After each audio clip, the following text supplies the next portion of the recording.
Well, I thought again about the video diary idea, and it occurred to me that this would be a perfect continuation for my Glasshouse Philosopher notebook. I originally started the Glasshouse Philosopher in 1999, before I'd heard of the idea of a weblog, or blog as they're called. And I think one of my students possibly referred to a blog several years later, and I still didn't know what she was talking about. But the idea of the Glasshouse Philosopher was to give, well, mainly my students, but also other people visiting the website, some insight into the life of an actual philosopher, or at least someone working at philosophy and also having to juggle a whole load of other things, family commitments, just the problems of everyday life, etc. So I generally talked about just about anything. Sometimes it was a problem I was working on, sometimes it was the gas man coming and the problems with that, or it would be, going out for an outing with my kids. It could be anything. And they're quite a valuable document, at least valuable for me now to look back on them.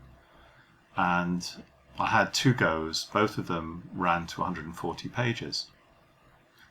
So I don't think it's going to be quite like that this time, because I do think it is valuable to continue a theme. But it helps me a lot to think of this more like a notebook, something that I can just keep adding to. I don't have to come up with some fantastic idea or whatever. I just have to work. I just have to do something that counts as work, that I'm happy enough, that takes the investigation forward, even a small degree. So, the thing that I'm really thinking about at the moment is the idea of the self and self-identity. And I raised a very big objection, or big for me anyway, to the idea of travel to other possible worlds, which was that there wasn't any meaningful identity between the Jeffrey Klempner sitting at this desk and the Jeffrey Klempner at a coffee bar in New York.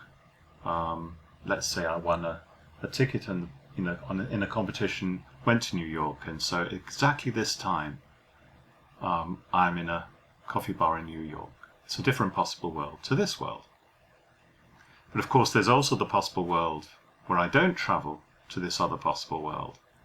So you get this weird thing of 4 different possible worlds, 3 or 4 depending on how you count them, where I'm giving this video and I disappear, I'm giving this video and I don't disappear, and then the coffee bar in New York where I'm not sitting there, and the coffee bar in New York where I am sitting there. And one of the possible worlds is that I'm giving this video and I'm in the coffee bar in New York because I was split in 2, the standard body duplication thought experiment. So the idea is, well, what makes the person in New York me? Just because someone disappeared here and someone reappeared there, it doesn't make it the same person.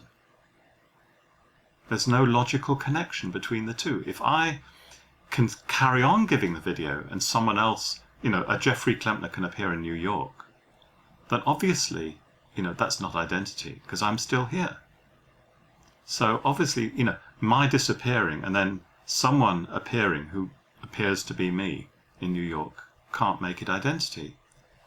Okay, but, this is the huge but, it seems a perfectly possible experience that I could suddenly, in a blink of an eye, find myself somewhere else.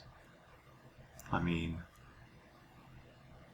it doesn't take a wild stretch of the imagination. You go through a portal and suddenly you're somewhere else. And this is the weird thing about personal identity, that from a subjective point of view, it seems completely elastic, in the sense that as long as there's continuity, as long as you can remember what you were doing before and you're now aware of what you're doing now. That's good enough. And anyone sort of looking at the scenario from the outside and saying, no, you can't be the same person, you just brush that off because you are. So there's, in contemporary analytic philosophy, there's quite a discussion about, what it takes to have personal identity. And the point would be made that it isn't enough to have seeming memories. Those memories have got to be valid. For those memories to be valid, there has to be some kind of causal connection. There has to be a meaningful link that you can explain. Well, maybe you can't explain it, but there has to be a meaningful link. And just disappearing in a puff of smoke and appearing in another possible world, or whatever.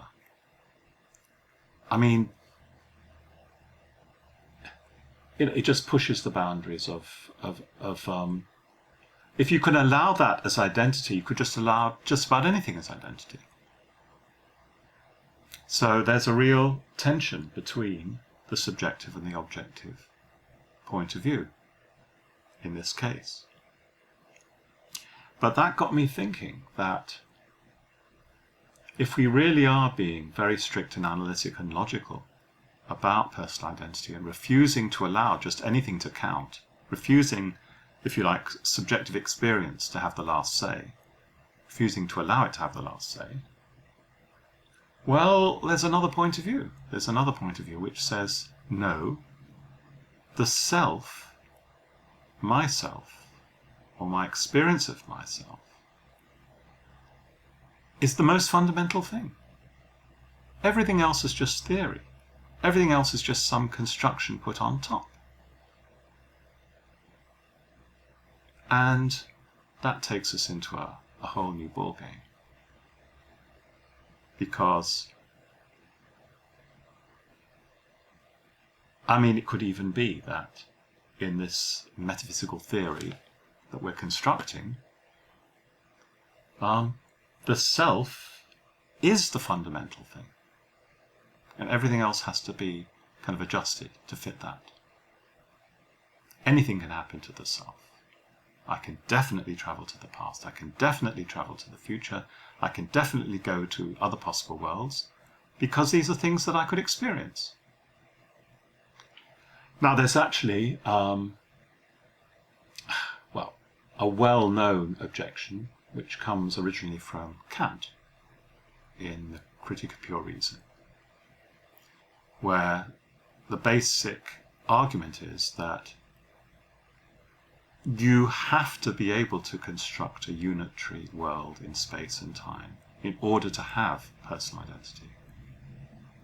And there was an article by Anthony Quinton, a British analytic philosopher, in the, would it be in 60s or 70s, called Spaces and Times, where he imagined someone going to sleep in some place. He imagined a world where there was this little fishing village, and he went to sleep, and then he woke up in some totally other place, and then when you went to sleep there, you woke up back in your fishing village again. And what Anthony Quinton said was basically, you can't, you've got two coherent worlds, two spaces in a single time, and it doesn't matter what Kant says, these two places are worlds. They're equally real as worlds. So, in that case,